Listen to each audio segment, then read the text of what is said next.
never know if it could change your life. Take a chance, you're neither wrong or right. You never know if you don't roll them dice. You better roll them dice. You never know if it could change your life. Howdy, Rob. Good afternoon, Matt. Happy high summer. It's the middle of July. Midsommar? Midsommar. I think we're past Midsommar, but it is sure. hot. It is bright.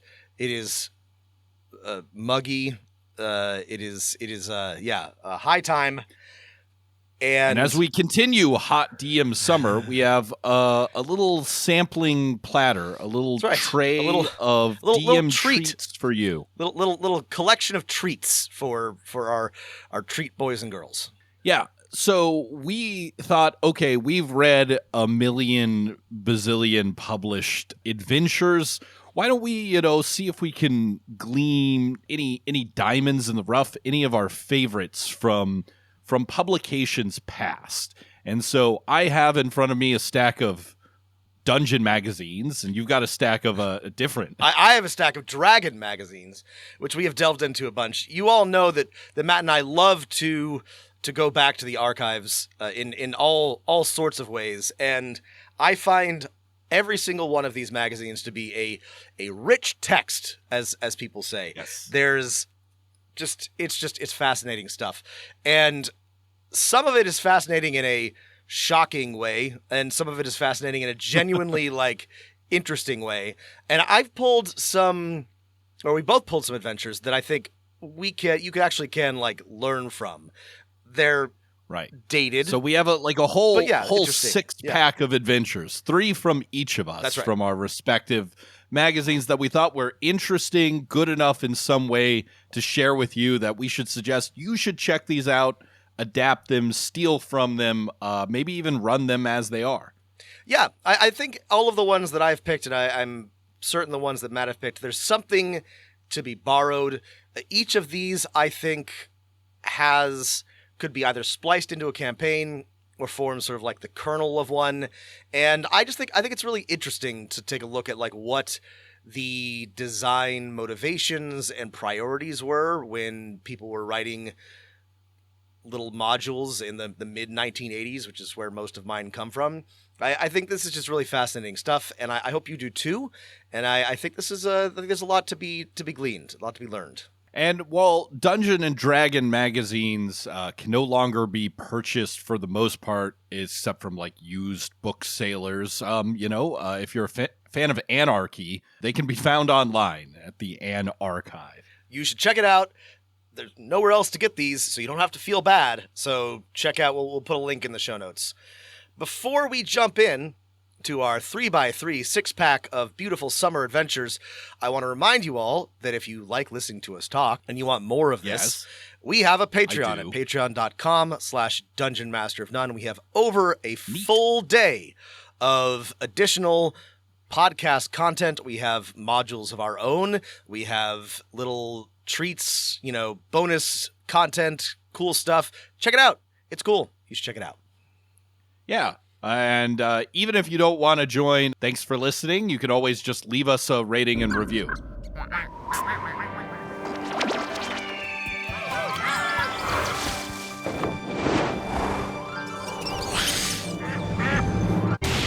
Adventure time! Come on, grab your friends. We'll go to very distant lands. We'll take the dog and then the human. The fun will never end. It's adventure time. All right. Shall we get on to the adventures? On to the adventures. Okay, Rob, here's my first one, and I'm going to go, I think, backwards chronologically in time, so things, don't get too weird too quickly. And my first adventure that I have run twice, and I can recommend with a couple important caveats, is from Dungeon Magazine 115. This is Steel Shadows by Keith Baker. And I believe this is from 2004, contemporary, same time as the Surge or something like that. I don't know. I don't remember what was going on in the world. John Kerry was reporting for duty. This is a really fun adventure. It's set in Eberron in the Sharn City of Towers, and it's a murder I mystery. think I've read this one before. It's been a while, but this is a good one. Matt, tell us what it's about. Yeah, okay. And so spoilers, I think, for all of these adventures, but we'll tell you why they work or don't work, or why they're great, and what you need to watch out for. In this one, a mysterious killer, some say the Jack in Irons, maybe a monster, a mythological creature, maybe a serial killer, has been killing Warforged, primarily workers, in a poor district in Sharn, and the player characters are recruited to solve this mystery and find the killer. And they're given a ton of like really interesting and useful suspects, and kind of the first part of the adventure is a pretty free-form exploration where they can go to sites of murders, places where Warforged live, a Warforged tavern, talk to people, get some leads, and investigate. And it concludes with the players, maybe in a less satisfying way, where obviously it could use some more clues. The players are forced to confront a Warforged artificer who's been basically building a Warforged Frankenstein out of the parts of those he's murdered. And of course, in the very noir way, the real villain is industrial military capitalism. Right. It's House Takanath, is a rogue member of House Takanath is behind it, nudging this in the correct direction. So there's kind of two fun layers to the mystery, and a fun boss fight, and a lot of fun investigation. Steel Shadows. You know, I do remember this one, and it's awesome. It's been a long time since I've read it, but Eberron, because Keith Baker has such an emphasis on pulp and noir, has multiple of these really good murder mystery investigations. We've discussed at length how great these are and how hard they are to run. I remember this one being really, really good. There's lots of NPCs. There's lots of details. It's a pretty like robust adventure. And Eberron does this so well. It's such a great setting and system for it.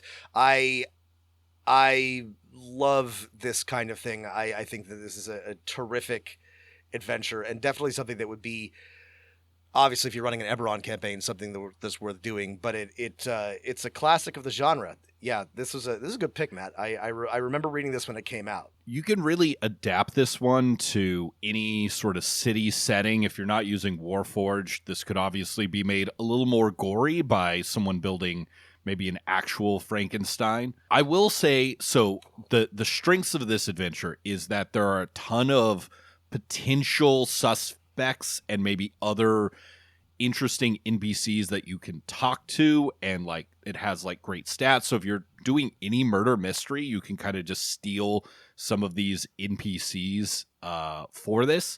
The big weakness is that there's kind of not a lot of clues that will point them to the correct direction, and they're kind of eventually just sort of railroaded that you have to go to this one place to find the thing. But this is easily fixed by just coming up with some more witnesses, some more clues, some more things that point them in the correct direction to kind of increase the likelihood that you don't have to use the as-written kind of Deus Ex Machina or Monster Ex Machina that will show up and make them go to the final location of the murderer. There's a couple things that are interesting about this, and if I remember correctly, this is you already mentioned this, Matt, but like a great object lesson in like just a mystery, how to run it. You could borrow big chunks of this for NPCs or for investigation. You can take some of our advice on like how to add clues if you feel like Matt says that it's not really like coming together the right way. I do think you could adapt this and make it not about Warforged, but I think sort of like what's interesting about it, what was interesting about it to me when I read it, was that the Warforged are kind of an underclass in Eberron, and so that sort of mirrors a lot of like, you know, real life serial killer behavior, and I think that's like a really interesting sort of flavor and texture to this adventure. So I think it would definitely work better and is more interesting with Eberron and the Warforged being the focus. But this is just sort of like a great murder mystery to begin with. It's got a lot to recommend it. This is a cool one. It's also like a good adventure for if you want to set up a further plot of, if you enjoy having that villain that's like evil but like a little untouchable, or the sort of person who is letting this deranged Warforged artificer kill people is just interested to see what happens. He wants to see what kind of new monster this artificer can create. And while he technically commits a crime in like sort of letting murder happen, but it's like impossible to prove that he knew it was going to happen. You can have this mastermind as a real like further plot villain, right? The players may be like, we got to figure out a way to take this person down, or if your players are just like, actually, we're just going to kill them, right? There's amazing, there's so many plot hooks you can do with that if you kill a wealthy member of a dragon-marked house. It's also great. It's a classic, forget it, Jake, it's Chinatown moment. You've got this untouchable member of the nobility who's obviously doing crimes, and you can solve the mystery technically, right? You can stop the serial killer, you can put the juggernaut down, but like Matt said, the real villain is industrial capitalism and the wealthy. And if you'd rather not go that way, there's a great hook to bring it back pulp. You can absolutely have an artifact in the final encounter that points them towards a mysterious first creator, right? There's a lot in Eberron about the magic of the giants, and maybe they invented like Warforged technology or technological magic, and you can send them off to explore a ruined dungeon of giants and get back to that pulp adventure if your players are not into the noir half. Yeah. Again, like the way I would run this is plot it out with like a little flow chart and then just add some more clues. There's kind of some of the things as it's written. It's like if players are like clever and are scrying or speaking with dead, the information they can gain is like pretty limited. Like give them even more information if they solve the mystery really easily. They feel great, and they probably won't. And more information will get them maybe where they need to go.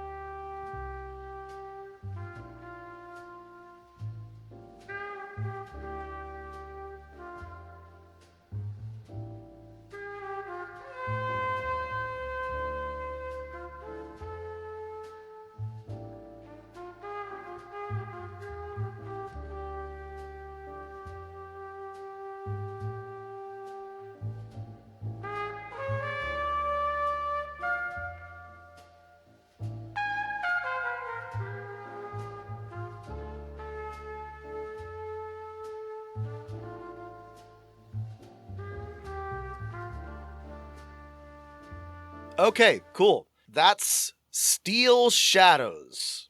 Keith Baker, Dungeon Magazine 115. Okay, so for my first one, we're going in a radically different direction. As you might guess, the ones that I'm going to be pulling from Dragon are older, therefore mostly for AD&D, and they have some of the hallmarks of that. But one of the ones that I kind of liked that kind of tickled me is called Fedifensor. And it is from Dragon Magazine number 67, published in November of 1982. And Fedifensor is funny. There's a couple things I like about it. It's a short one, so this is kind of a cool one that if you want to just pick up and plop in your campaign, you could. But Fedifensor is the name of a Holy Avenger sword. And there's this, Matt, I'm going to show you just like a whole page about the creation of Fedifensor, which is about half the length of the entire adventure. The rest of the adventure itself is just another like 2 to 3 pages. And none of that is very important. I think somebody was just very excited to write their story about the creation of Fedifensor, which has to do with the long backstories. Sometimes bore me. Yeah, it's incredibly boring. You can skip it, but it's funny. There's a high priest of a god, and he makes a deal with some elves, and there's an invasion by demons, and a holy paladin. And anyway, here's the fun bit, or part what I think is fun, is To keep his promise to the elves who created the Holy Avenger, this priest spirits it away to the astral plane. He and his body vanish to the astral plane where it is lost. And for reasons that are known only to your DM and your players, you have to go find it. It's a Holy Avenger sword, so whatever, just go do it. It's Advanced Dungeons and Dragons. I don't have to tell you how to do it. Go get a magic sword. Anyway, take a look at this nifty art, Matt. I'm gonna put this on the show notes somehow. I want everyone to see this. Oh, that is so cool. It's an astral sea space station. Yeah. So basically, this adventure is your players have to go to the astral plane to find this missing Holy Avenger sword, Fedifensor, which is kept in a Githyanki outpost. And it's on like a big like chunk of floating rock. It looks kind of like a jack from from Jack's, Yeah, that classic game we love. Classic game that we all love. And there's really like not a ton here. It's basically just like one big dungeon, but it's a neat dungeon with a bunch of like named and interesting Githyanki NPCs. And I think that it's kind of self-contained, but I think the map is neat. I think the art is neat. I think the concept is kind of cool. I would have liked it to be twice as long, a little bit more interesting, but part of why I wanted to include it is because I think that it would be a great thing to build from.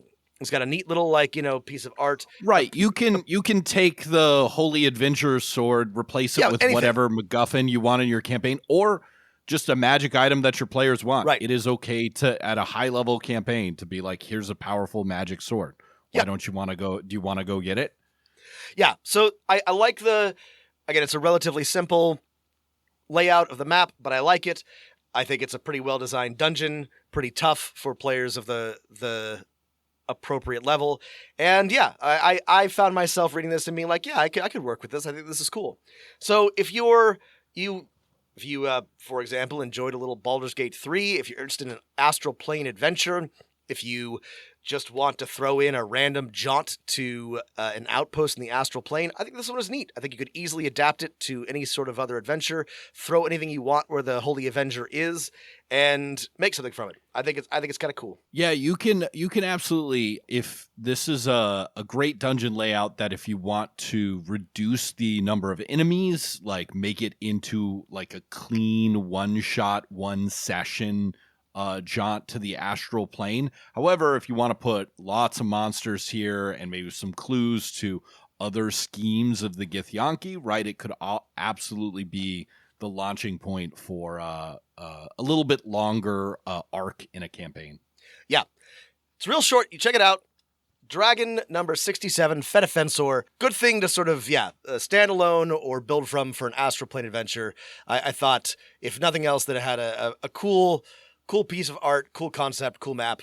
There's a lot of duds in Dragon magazine. I read through a bunch of adventures, and a lot of them are pretty dull. So even though it's kind of brief, I thought that it had a lot more inspiration, a lot more charm to it than some of the others. So check it out. This is a larger point, Rob. If you're getting to high levels in D&D and you haven't done an extra planar jaunt, excellent point. What are you doing? What are you even doing with yourself? Right. Like the whole game is like you really need to get wacky with it towards the end. And if you're not sending your players to really fantastical locations, play a different system. Okay, Rob, I'm also moving backwards in time, but interestingly, not as far back as this. So this is from Dungeon Magazine, issue 29. Oh, far back. So that's spring, May, June 1991. And this adventure is by Willie Walsh, Mightier Than the Sword. Ooh. And it's a really low-level adventure, kind of like Steel Shadows, and it is a second mystery that I've got from you, Rob. And I love this adventure because if you want to run like a really low magic system, if you were running a medieval game with no magic at all, this one would be great. If you're running Dungeons and Dragons, this one would be great. Okay, Rob, are you ready for the plot overview of this? Because it's going to blow your socks off. I cannot wait. This one, unlike Steel Shadows, I am not at all familiar with this. So tell me about Mightier Than the Sword. Okay, so the players are recruited by two rival factions at the same time from the next town over, a very, very small town that's primary export is quills for writing, right? All right. And so there's quill makers, there's ink makers in the town, and there's goose growers, people who grow geese to harvest their I think those feathers. would be geese herders, Matt. Geese herders, right? Yeah, no, I don't know how you make geese, Rob. And the plot is that someone in the town a couple months ago has invented a steel nib for pins, thus eliminating the need. I love this. Sorry. The need for geese feathers. And this has revolutionized and polarized the town, as some people are like, wow, this pin is way better. We can sell a lot of these. We can reformulate our industry. Other people, maybe the people who make geese or herd geese are understandably upset that the fact that, okay, maybe our industry might be eclipsed. So the town on many, there are many different NPCs and many different factions, has split along lines over what to do with this new technology. The reason the players are needed to be recruited is that someone has murdered the inventor. And the town is just simply too polarized to trust anyone to do a objective investigation. And so the players are recruited into this town full of kind of silly Renaissance politics among these different guilds, all involved in the manufacture of one of geese quills for writing. And the players have to conduct a murder mystery. Now the players are adventurers. They've got the force of arms and magic on their side, and this will help them with their investigation. The big flaw here is that the murder kind of doesn't have too much to do with this whole controversy. It's kind of just like there's a jealous relative. You could switch this up in that you're given a whole list of potential suspects. And if you want to take some tips from our Brindlewood Bay episode, you could maybe even leave the murder ambiguous until the players decide who it is.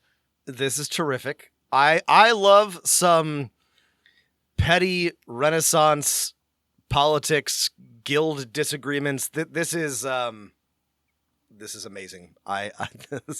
What a great idea for an adventure. I think this is so good. You could also this just core idea of somebody has created a technology to make obsolete a classic of the medieval economy, this could be about buggy whip makers. This is such a good idea. I love this. And even here's the adventure emphasizes this from the beginning, from the hook, when the two messengers from the two factions of the town's council arrive to try and recruit the player characters. You're encouraged to give them two handouts, one handwritten with fine penmanship, another maybe write it with a ballpoint pen and more clearly but less beautiful, and to sort of present these two factions on either side. And it's there's a delightful cast of NPCs that you can talk to in the town. It's pretty great. Even the random encounters on the way there. There's a talking. You can meet a hedgehog, and the person's it even includes some notes on what the hedgehog's opinions are on the quills. Neutral. The hedgehog doesn't care as long as people don't start using hedgehog quills. It occurs to me that if you are somebody who's an enthusiast for calligraphy or penmanship, if you are somebody who likes fountain pens or different types of pens, you have an opportunity here to really have a great time with handouts and notes and things. That would be a lot of fun if that's kind of something that you're into or want to tinker around with. Right. Great NPCs like Mern Grundle, the dwarf steel maker and innkeeper. There's a great rumor table. There's a couple events you can throw at the players, like a little riot between the two factions.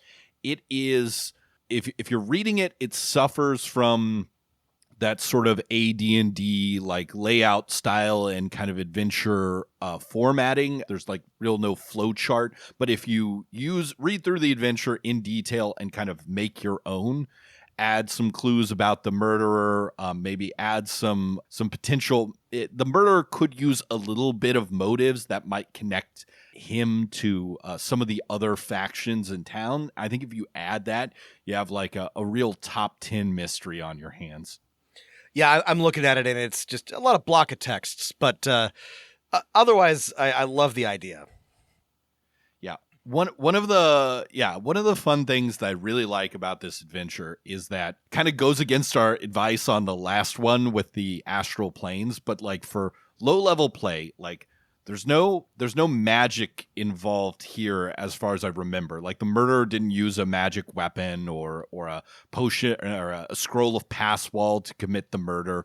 None of the people in this like shitty quill manufacturing town have any like magical abilities that are that, there's a couple magic weapons lying here and there. It's AD&D. It's all very mundane, but it's also well done, that especially when you throw your adventurers in with magic powers and they can speak with dead and speak with animals and things like that, it's going to be a lot of fun. Very cool. Great pick. This is a delight to me. I'm gonna steal, if nothing else, the concept, but maybe whole chunks of this. This is such a good idea.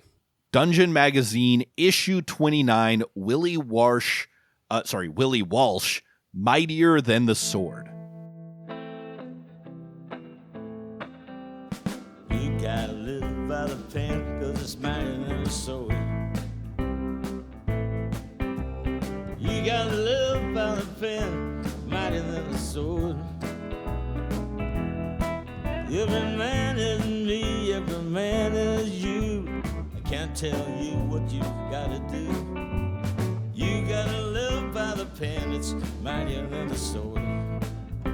All right, the next one that I have for us is from Dragon Magazine number 50 from June of 1981. So early. And this one is called The Chapel of Silence by Molly Plants. So here's the cool thing about Chapel of Silence. Chapel of Silence is the best basic D&D module from International Dungeon Design Contest number 2. Ooh, okay. There's actually kind of like a lot that I like about this, but so let me tell you sort of the background. Is there's this noble couple that serves the good gods, and they live a good life, and everyone loves them, and they die of old age, and they are bonded and happy, and they have this chapel that is built to them, Owen and Andrea. But over time, their chapel becomes infested by the dark god who is trying to usurp their power, and he has a vampire priest, and so this chapel has become corrupted. Classic stuff. Mm-hmm. Your players are supposed to sort of like come across this chapel that's old, nobody knows what it's about, rest there, and receive a vision of Lady Andrea, who is asking for their help, and they are supposed to delve into the Chapel of Silence. So, okay, that's a classic hook, a dream or something like that. There's no reason you have to wait for your players to sleep in the chapel to give them this. You can just this is a great, like, if you're doing a exploration adventure or like a hex crawl, put this chapel somewhere and then give them that dream. And then if they ever spy the chapel, they'll be like, hey, that's the chapel from my dream 2 sessions ago. Let's go in there. This was exactly my suggestion. This would be perfect to drop into a hex crawl anywhere. And I like the idea of like they rest here to like, and then have the dream, but also Matt's correct. They could have the dream and then it's maybe even more fun when they're like, hang on, I recognize that chapel. So there's a couple things I like about this. One is I think the map's pretty neat. It's really just like 2 layouts. There's each level is sort of like alternating, just sort of like this star shape, and there's a bunch of stuff in the alcoves. It's a little confusing, but it's kind of like a neat, vertical up and down adventure. But something really neat happens when they reach level 4 and they encounter the vampire priest. So they fight the vampire. Here's a little bit. Let me read from the module for you. The priest is a true vampire. He can be conquered by magical means and an approximately worded wish. They can find a ring of wish in this adventure, and which can eliminate this threat to the party's success. The priest will not be on his guard against party members until an attack has actually begun. Blah blah blah. He charms them, and they find this chapel, this altar down below. Once the party searches the room, assuming they defeat the vampire, they'll find nothing of value until they draw back the black curtain.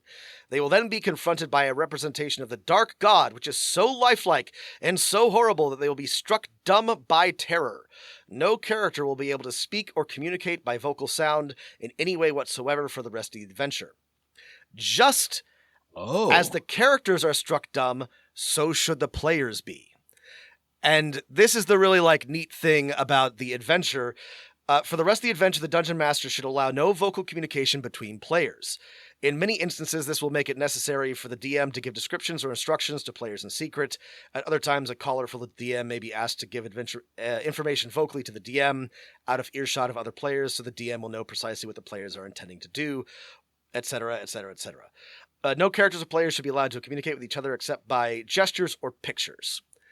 So, I think that's super cool. It requires you to definitely have a little map of where things are so people can move, see where they're moving and stuff like that. But if your players are okay with this, especially if one of them spent the 5 gold or whatever to have pen and paper, right. and they actually now wrote they're down the most important, journal and charcoal in their inventory or whatever. Yeah. So I mean, it's a little bit of a gimmick, but I actually kind of think it's neat. I also sort of think that it's cool that it's not really it's hinted at, obviously, in the title, but it's not, it's not obvious what's going to happen. Obviously, this could be unpleasant. Right. I did not guess Chapel of Silence had a silence effect on it.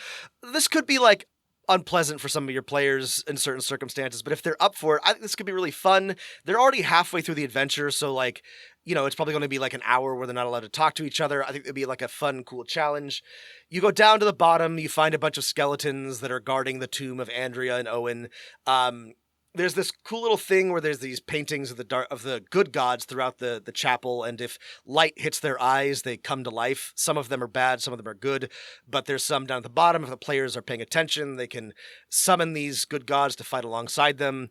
Once they put Andrea and Owen back to rest, they can speak again, and there's all this, here's what happens, and everybody is hunky-dory. They get some cool loot. But I thought it was a very clever adventure. It's a neat classic So do start. they need to put the ghosts to rest in order to be able to speak, Yes. in order to use the spell to put the vampire down? Yes, they need... Because they're low-level party. Fighting a vampire is probably a bad idea. Yes. Actually, hang on. Let me double-check. Just making sure I follow the logic of the module, because that's kind of a neat, it's not too many steps that your players are going to get tripped up. But if they know that, okay, we have a magic ring, but none of us can talk, how do we get the talking? Oh, they know that, the silence is caused by this unresting dead that they have to fix. Yeah, so in order to speak again, and in order to put an end to the threat, they have to put Owen and Andrea to rest, at which point they receive help both from the good gods, and I think there's a hermit who is an old priest in the dungeon. But before they can finish everything off, they have to make it down to the bottom and complete this act to put things to right. I think that this works really well as is. Like I said, I think it would be super awesome as just a random hex encounter. I also think it would be pretty cool as part of something greater. The way that it's written, there's just the good gods and the dark god, which I think is just meant to be sort of generic. You could slap any deity or power you want on that, and I think this one's really neat.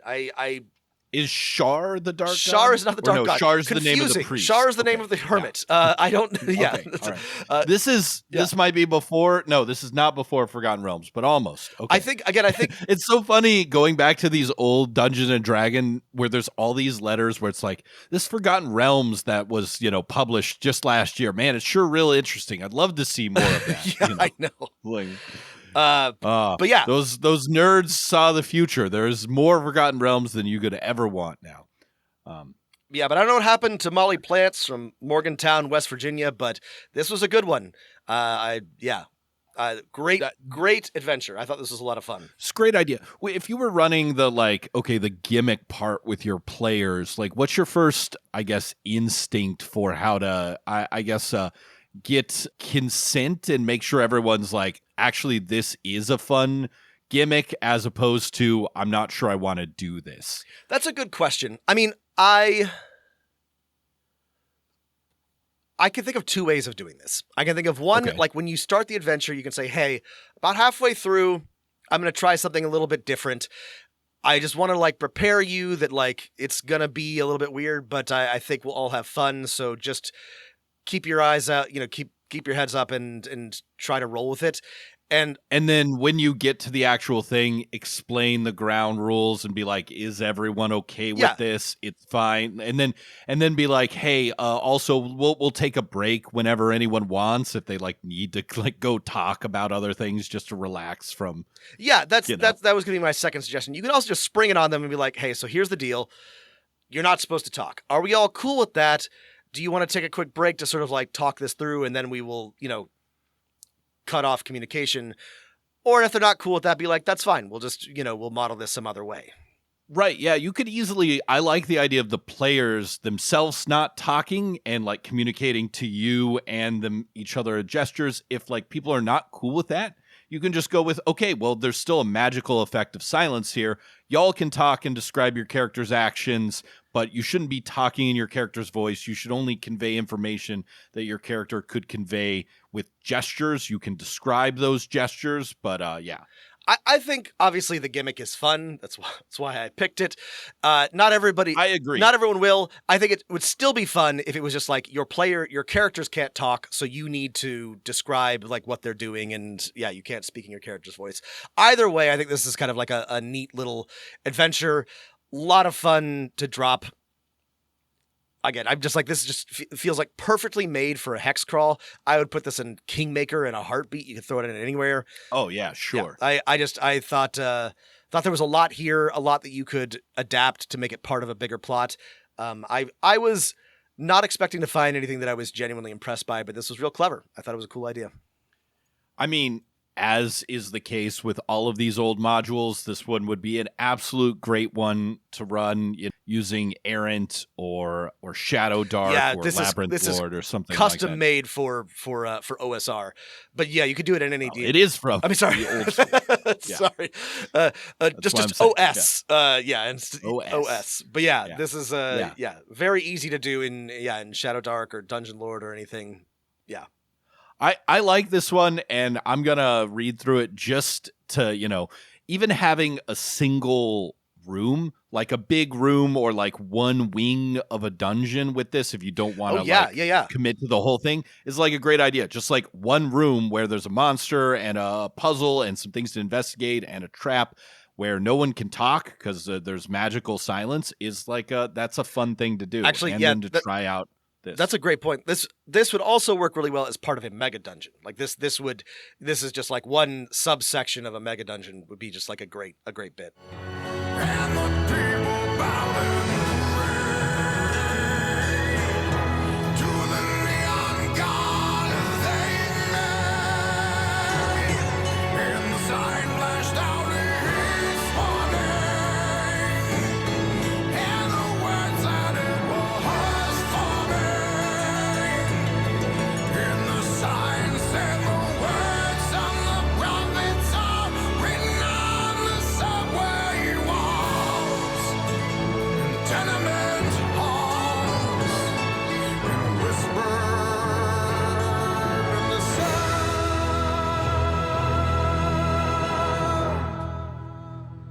of silence.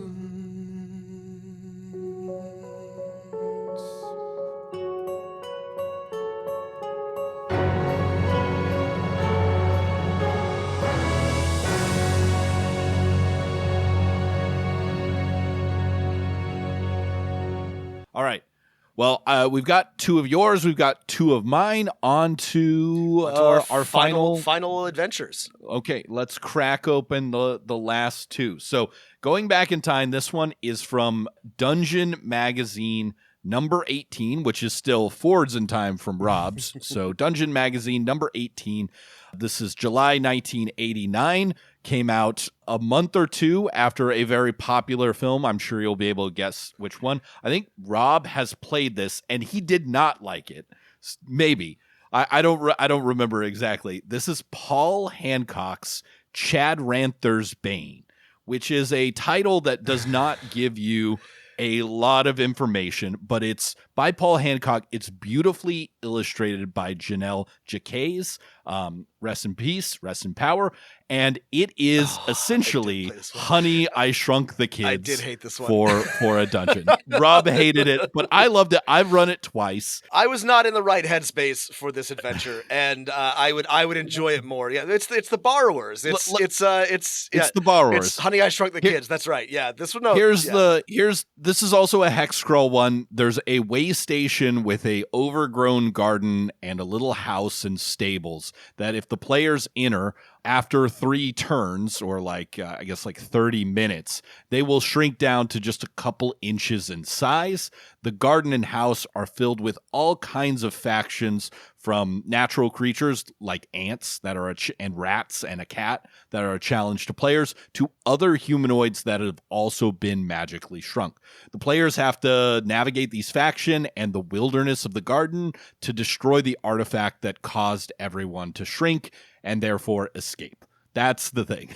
Rob, what was your initial reactions, and why were they bad? And do you reconsider? It's fine if you don't. I mean, I was younger, and I was not in the mood for being shrunk down to tiny size and fighting mice. However, I also remember it being hard. I remember that we were struggling. Our party was struggling with this adventure, and that was undignified and unpleasant for me. But of course, I have reconsidered. This is a funny gimmick, and it's a delight. And there is a bunch of great illustrations in here. I do remember this one, and so I think why it works better than just Honey, I Shrunk the Kids is that it is very open-ended, right? Mm-hmm. In that you're free to navigate through this however you can. There are many clues along the way that will point your players towards the artifact, and then the final kind of conclusion is just can you figure out how to smash a big glass orb as a couple inch players? And I love the module just kind of says, yeah, whatever plan, if it's pretty good, should work for the players. Let them be creative. What a great ending for a published module.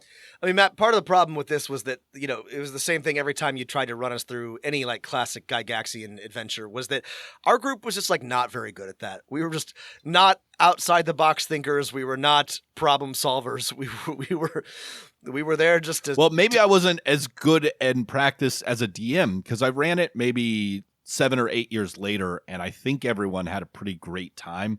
I introduced a tribe of, a faction of Sparrow Riders. One of my players decided to stay and become king of the Sparrow Riders and roll up a new character. And he became a sidekick for his new character that lived on his shoulder. That's amazing. But yeah, I love the idea now. And I remember revisiting it. Again, God, we were teenagers, man. anything that I thought when I was a teenager is inadmissible in any modern context. But yeah, it's are there things that you think are interesting about? Yeah, of course I think there are things that are interesting. I mean, now okay, I think let's hear now I think the concept is interesting. It's just a fun idea. The same reason that Honey, I Shrunk the Kids is fun. You can ride ants and fight wasps and meet other tiny people, and climbing down a table is a massive undertaking, and you've meet I'm just throwing shit out there. You meet a guy who lives in an overturned tankard. It's just it's just right. It's a strong wind is dangerous, but also falling damage is less. Yeah. There's some clever little rules here. I think a couple highlights for me is there's a cowardly bard who lives in a helmet. The helmet is a major artifact. There's, in fact, many major artifacts scattered throughout the garden that your players will be like, wow, I wish we were big and could get these. There's a cat named Dragon that lives under the front stoop. I don't know that we got deadly. to the cat named Dragon because that's No, you went through a different part of the thing. That's fine. Funny. That's a very funny joke. I think that's clever because it's a dragon. Anyway, the thing is, like, now if I were losing a fight to like horse-sized mice, that would be funny. But at the time, I was not having a good time losing to to these mice. One of the fun things is, like, if your players bring a horse there, like, avoiding getting stepped on by your own horse could be an interesting challenge. Yeah. The module does have a number of weak points in that, like, the backstory is not, like, easily conveyed through play. However, if the players go in the most likely direction in this freeform exploration, the kind of evil mastermind who stole all these artifacts and unknowingly stole the one that shrinks everyone, a sphere of diminution. I'm sorry, I'm seeing this here at the diminution. Sphere of diminution. We'll basically tell the players, hey, I think it's over here. Go destroy this for me, which is, I think, a fine way. But you should have basically every other faction have heard of this glowing orb hidden high in the fountain. Revisiting it, I think it's cool because, like, you using your person brains can be like, okay, obviously this is all here for you, but anything you can think of that might occur or be involved with being turned into a tiny sized person in a big house. Like, there's so much you could do here. You could add or include of your own interest. Like, I think this is a very, like, variable adventure with lots of opportunity for innovation on your part as GM. Right. You can have, like, one of the suggestions is to have some orcs or some other adventurers arrive. You could have the players try and signal them.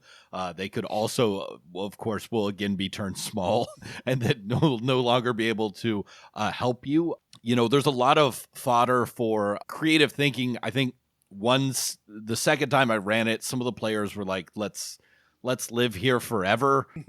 Yeah. Which is also fine. I think in another game, players were just like made it a protective enclave in the adventure they were building to protect all these diminished people who have lived here for generations. I would say go easy on if you're considering running it, add way, way, way more clues pointing you towards where the orb is. There's a couple, like, random things that are mentioned, like the sparrow riders that live in the woods that are descendants of diminished people that I think I expanded greatly. I kind of, like, cut out the evil gnomes that are, like, burning everything.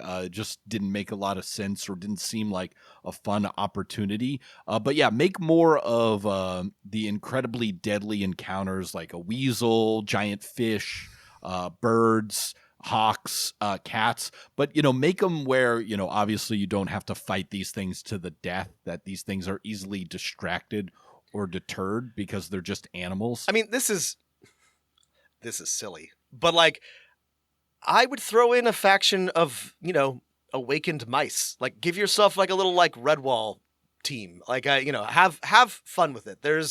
You can do anything you want here. Like, this is a very, like, deadly adventure, but it's also, like, right. It's kind there of are some fun. wild elves you could absolutely that are led by druids. You could absolutely have them be all dead, right? Their civilization of tiny wild elves is passed on, and replace them with awakened mice that the druid awakens so that they might continue their inhabitants of the raspberry bushes, which they trade to the humans, and the humans make wine and sell that to the rest of the garden.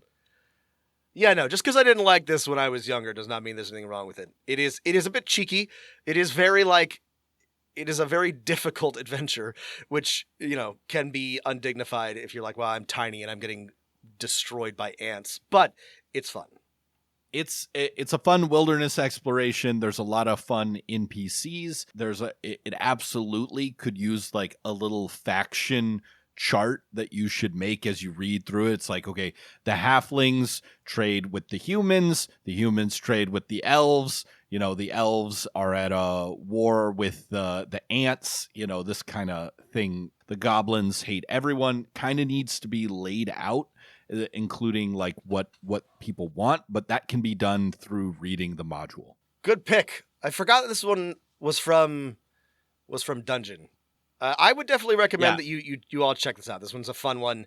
It's a classic of the genre.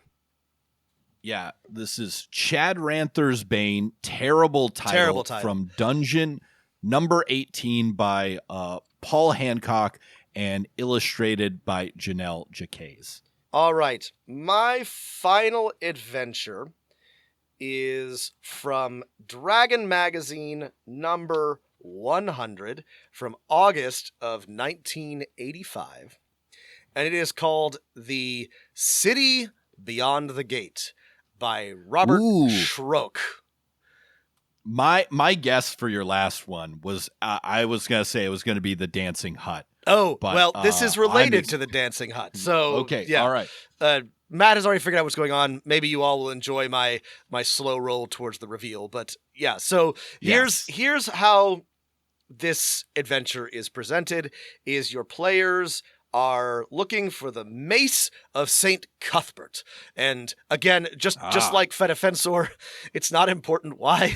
The adventure just sort of assumes that your players are going to want to find a magical mace, which they probably will. You're given like two like very brief potential hooks. Either they find information about the mace, or a powerful priest in exchange for like a resurrection spell asks them to find it. And so they find out that the Mace of St. Cuthbert is through a gate on an island. They've got to go to this island, the Gate Island. There's a bunch of bullshit. There's some demons, whatever, who cares, doesn't matter. And they can find the gate. And so they step through this gate. This is gate in italics. This is a gate to another dimension, in case it's not clear. So here's what happens when they go through the gate. Once beyond the gate, the party members will find themselves on a wooded isle in a small lake with a lightly wooded shores. Beyond the young trees on the lake shore can be seen open fields in which there seems to be scattered public recreational activity. The characters have gated in on a major island in the boating lake of Battersea Park, London, south of the Thames River, and one of the many parks in the city. The party will exit the gate through an arch exactly like the one on Gate Island, except this one has a small plaque on one side that reads, "Sculpture donated by the Honorable Edward Cuthbert, 1932. Yes. And of course, St. Cuthbert is a real saint, right? Yes. Stolen from our world and inserted to Greyhawk. So it makes sense that, you got to go back to his plane of origin. That's right. You got to go back to jolly old London. So the module says the London time is 9 a.m., June 1st, 1985, or current time when this scenario is played out. So yeah, you're in London. Cheeky, right? Immediately the players encounter an urchin who is being accosted by a bobby. Everything that I've read to you is preceded by like 10 pages of like modern technology and how to model it, which it was, I think, first introduced in like Dancing Hut, which is a previous adventure about Baba Yaga. Here's some fun charts I'm going to show Matt, and we'll also include in the show notes. Look at this. This is how you get around, and Baba Yaga. Oh, mopeds and stuff like that. Okay, what time period is this one? So this is supposed to be modern day. So it says 1985 or present or whenever you're running the game. I think still setting it in 1985 is great. You can have like London punks and stuff like that. Margaret Thatcher. You can kill Margaret Thatcher. There's a limited map of London. There's, information on like what the players do if they like wander into the Battersea power station. There's descriptions of like a bunch of different buildings, but it's assumed they're going to stay basically sort of like within the local part of London. And of course, the Mace of St. Cuthbert is kept in the Victoria and Albert Museum. Matt, have you ever been to this museum? No, I haven't. I also haven't, which is a shame. I've been to London a lot, and I have been to many museums. I have not been to this one. It's got some like Raphael's, some French Renaissance furniture, a bunch of like manuscripts. Like it's a good museum. I love your player. The idea of your players cutting one of these out of their frame, stuffing it in their bag of holding, and be like, "This is worth 5 gold." Anyway, the Mace of St. Cuthbert is kept in a room with a bunch of like other like Renaissance and medieval weapons, and it is obvious like which one it is because it's has no rust or any age. So yeah, it's really like kind of a silly gimmick. I mean, it's an incredibly silly gimmick, but it's funny. Your players have to basically like make it through London without like being accosted by the police. There's also like there's a bunch of random tables. They can encounter terrorists and like a bunch of like IRA. Unspecified, but yeah, probably they probably are meant to be IRA terrorists. I mean, yeah, I think this is fun. Especially you should, if you were running this, or if I was running this, I would give the players like the benefit of the doubt. Like for every social encounter, right? If the police show up or people are like, who are you? They're like, oh, are you with I don't know, the Renaissance Fair, or are you part of reenactors? Are you doing a TV show? Are you in Monty Python? That kind of thing. Right. Like give them a way to sort of talk themselves out of it, at least at first. Yeah. I mean, this is, depends on your players, like how adeptly they will deal with, being fish out of water like this. But yeah, it's funny. You can't they obviously can't just like bludgeon their way to where they're going. There are lots more cops and they have guns and, right. Because they're AD&D players, they have spells that they have memorized, but they can't get new spells. So even if they're running around casting powerful magics, they will run out eventually. And so they have you can't get new spells here on this plane. Is that a rule that's written in the module? That's an AD&D rule, yes. Okay. All right. That's fun. I mean, this is really a nice preview for Reign of Winter. Well, that's what I was thinking. Like, speaking of Reign of Winter does this dancing hut and does this.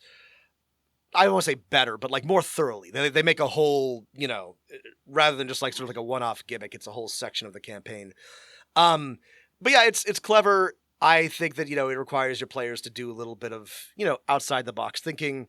It's a fun little side adventure. And yeah, it's just cheeky bit. You're in London. You're a bunch of, paladins and shit. You have to go steal the Mace of St. Cuthbert from the Victoria and Albert Museum. It's just, The entire challenge is what? You have to get across town, break into a not very well protected museum, and then get back without getting run over by a car. Essentially, like or being like the cops being like, Yeah. "What are you doing?" or someone else like causing problems. There are thieves and there are like I said, terrorists, and this is a AD&D module, so they're like, make sure they have a big fight with somebody before they get back through the gate. But you know. If you want to spice it up, I would say this sounds like a great opportunity for, if to put an agent of Ayuz, the evil demigod, or Vecna, one of the traditional enemies of St. Cuthbert in Greyhawk, that has basically been living in London in disguise. That's a good one. And like just to make sure no good heroes ever get this mace back from London to Greyhawk. I mean, if you're interested in this idea, like this is a critical part of the second book of the his Dark Materials series, Subtle Knife. Lyra has to go with Will to London and get some shit to modern London from her steampunk magic London, and it's one of this is great in the books and is actually also great in the TV show, which is of middling quality. But it's a similar concept, fish out of water, magical people in a regular London. I think it's a fun idea. I think London as a city works particularly well for this type of crossover, just because it has such, obviously, like long history and also like... It's already whimsical. halfway to a fantasy city. There's a queen and a king live there. There's a palace. Yeah. So yeah, I think this is fun. Read it. It's kind of silly. It's also like if you ever wanted to put, I don't know, if you were interested in reading way too many thoughts on like modern technology in a fantasy setting, this is the module for you. Yeah, I'll skip over that part, but I will take the layout of the museum. That is also part of the fun. This is also something you probably Google and get a much better map of today. Yeah. I mean, the fun thing about stealing something like this, or for any role-playing game where you're playing in the real world, is that real-world maps are perfect, right? You can use all of our fancy maps that are available on your phone and on computer to make something to hand to your players.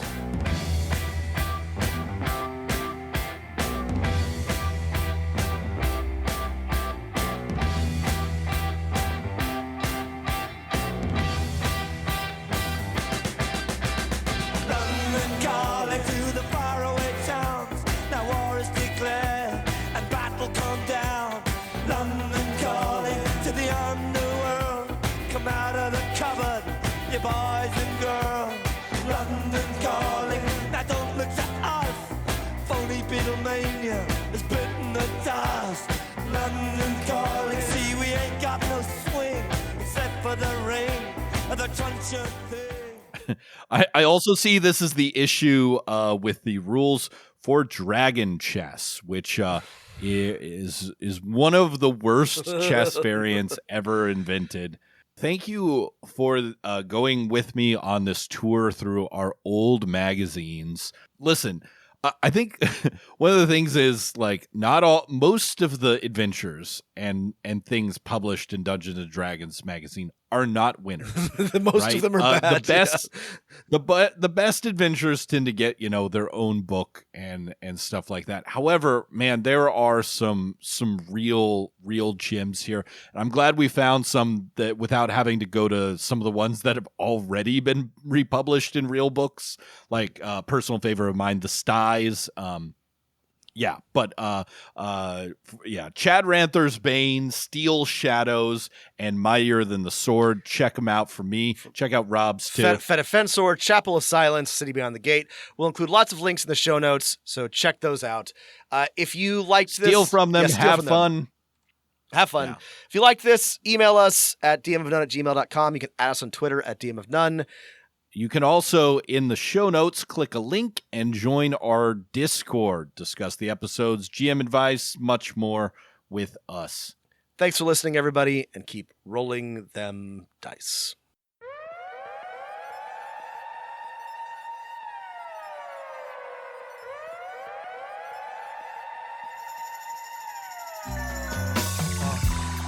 You better roll them dice. You never know if it could change your life. Take a chance, you're neither wrong or right. You never know if you don't roll them dice. You better roll them dice. You never know if it could change your life. Take a chance, you're neither wrong.